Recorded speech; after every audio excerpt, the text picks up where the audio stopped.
Hi, everyone. It's me, Krylios, Team Racing Productions MC and producer. And joining me today is Ti Malik. Welcome. Hello, Hello, hello, hello. hello. Hey Welcome, Ti there. Malik. How are you? I'm doing great. How you doing today? I am doing pretty good. It is awesome to have you here with hmm us today.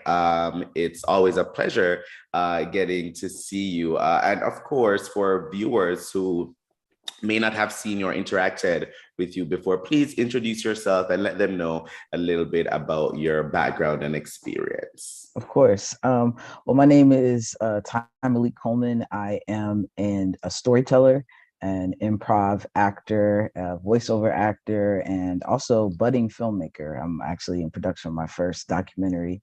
So I do a little bit of everything. Being a also a community artist, I think we'll probably get into it, but being Black Mhm. and trans and an artist, you kind of tentacle out into a lot of different fields to express yourself. So I'm just like another one of those guys.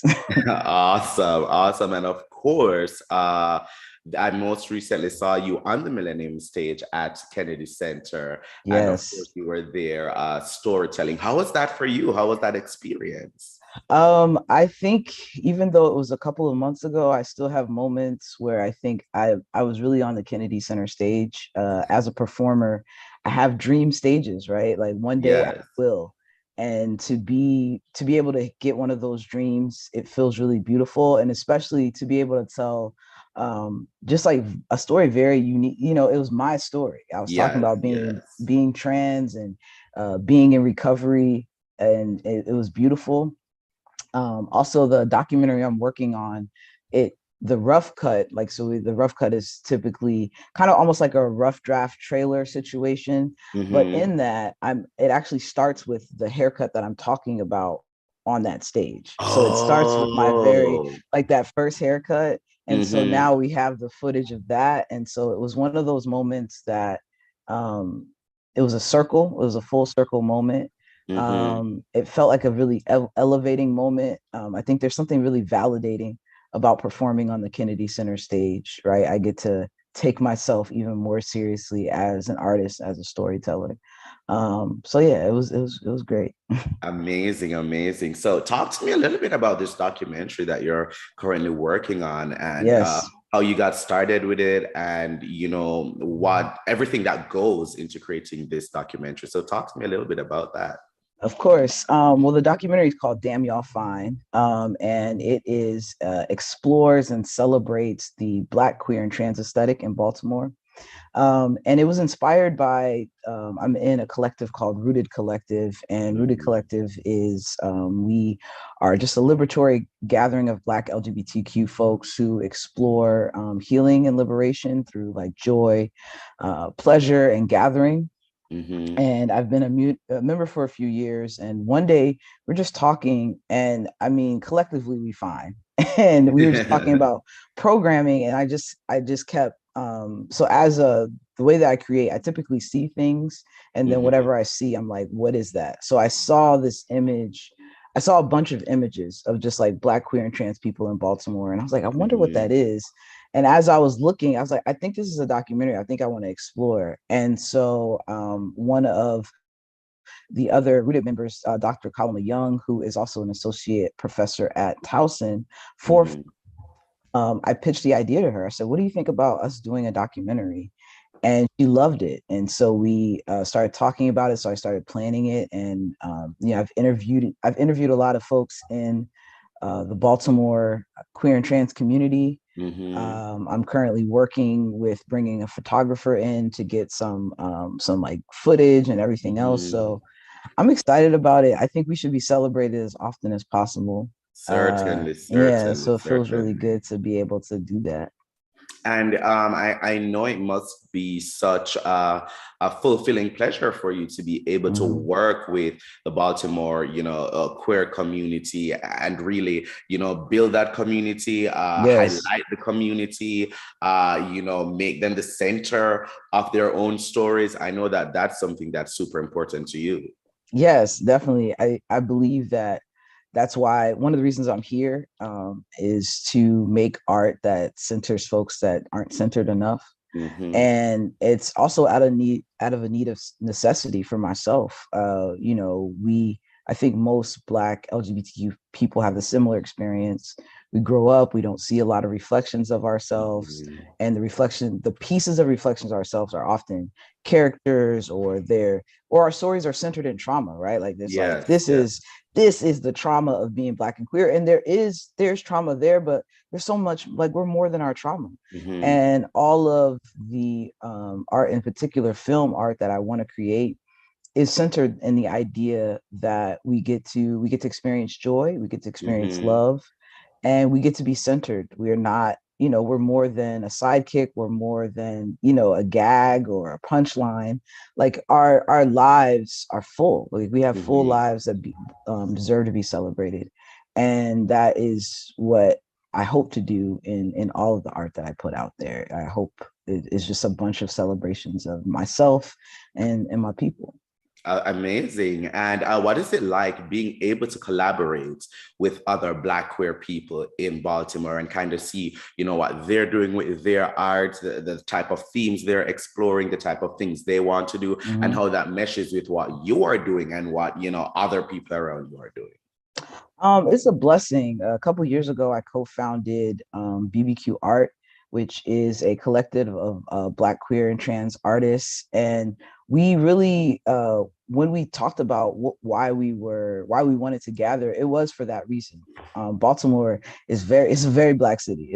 I call it the Blackest city in the country. It's, my friends from Detroit always come for me for that, but I feel like it is. And also it's a queer city. Baltimore's a really queer city, and it's an art city. So it makes sense that I feel very blessed to be in Baltimore. I feel blessed to be in community in Baltimore because we just have really great artists, right? From like DDM to Chaotic Couture to Black Assets. We have like paint, like muralists, like Latoya Peoples. Mhm. Like um, we just have a lot of brilliant artists, and being able to celebrate them is great. And so 2 years ago, so Reginald F. Lewis Museum, which is the Black museum in Baltimore, they had their very first Pride programming, and BBQ Art was Ah. able to be. We did a panel of artists. So we had Abdul Ali, who's also a fantastic curator and music artist, and just a dope person in general. Chaotic Couture was on it.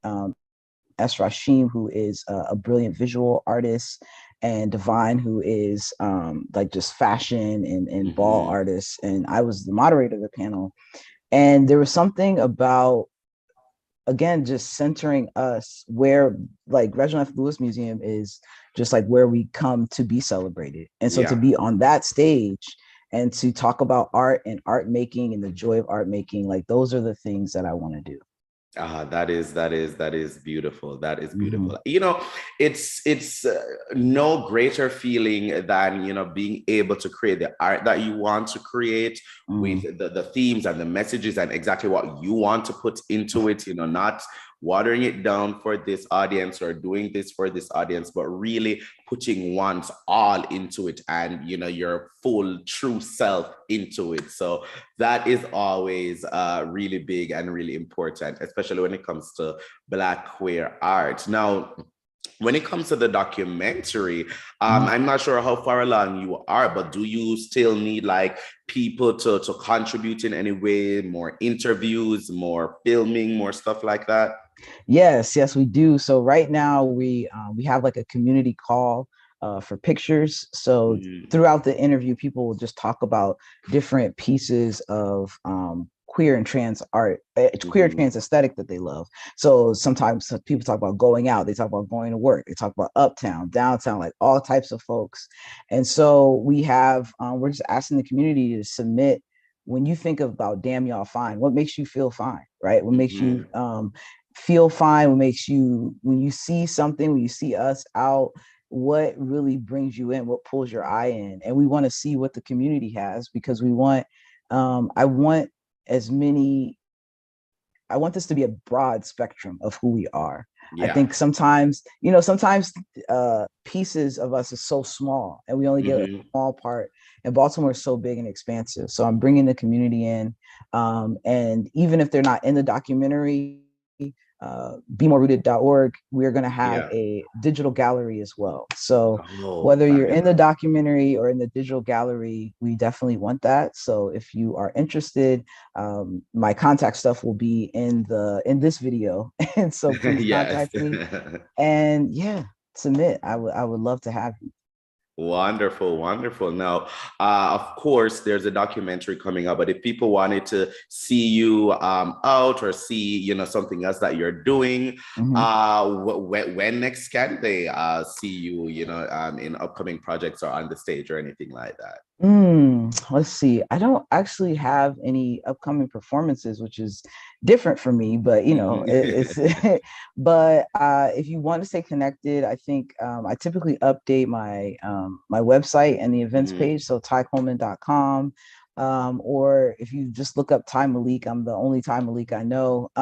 So please just like find me on any of the socials. And I always post about my events on my Instagram or my Twitter, but Tyology will take you to all the places I am.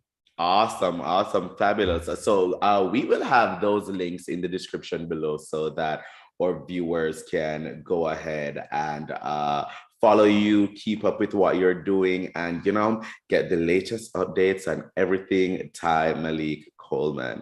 Ti Malik, thank you so much for joining me today. It Thank has you. been such a pleasure. Before I do let you go, what advice do you have for young Black queer people coming Mm. up who they're starting their art, they're starting with their own modes of storytelling, trying to put their experiences and their thoughts, turning it into something. What advice do you have for them?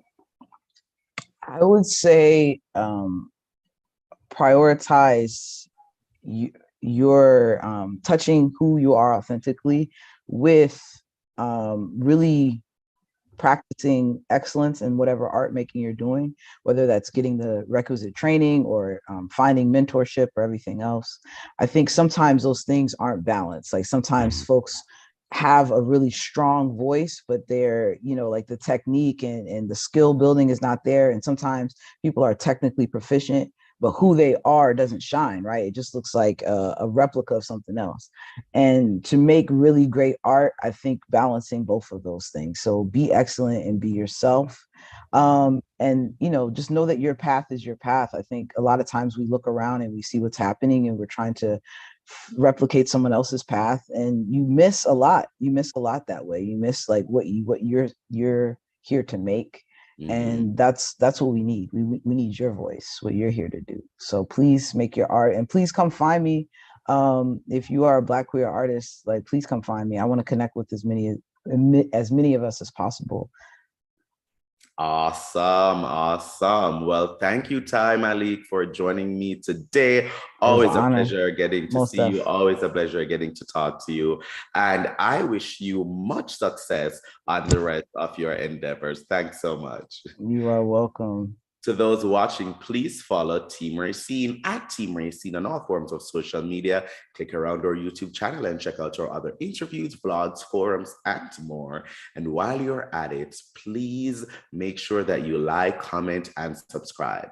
But most of all, thank you for watching. Bye, everyone.